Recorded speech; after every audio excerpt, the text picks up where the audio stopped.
মই শ্ৰী হিমন্ত বিশ্ব শৰ্মা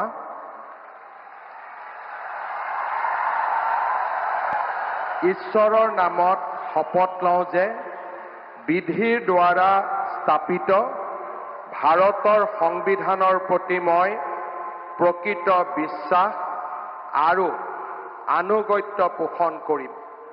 মই ভাৰতৰ সাৰ্বভৌমত্ব আৰু অখণ্ডতা অক্ষুণ্ণ ৰাখিম।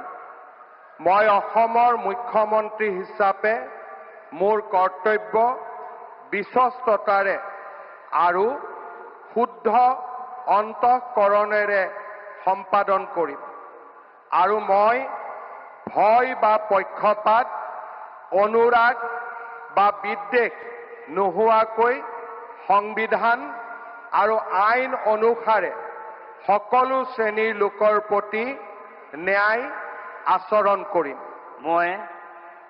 মই শ্ৰী হিমন্ত বিশ্ব শৰ্মা ঈশ্বৰৰ নামত শপত লওঁ যে মই অসমৰ মুখ্যমন্ত্ৰী হিচাপে মোৰ কৰ্তব্যৰ যথাযথ সম্পাদনৰ বাবে আৱশ্যক হোৱাৰ বাহিৰে মই এনে বিষয় যি অসমৰ মুখ্যমন্ত্ৰী হিচাপে মোৰ বিবেচনাৰ বাবে অনা হ'ব বা মোৰ জ্ঞাত হ'ব তেনে বিষয় মই কোনো ব্যক্তি বা ব্যক্তিসকলৰ ওচৰত প্ৰত্যক্ষ বা পৰোক্ষভাৱে অৱগত বা প্ৰকাশ নকৰিম।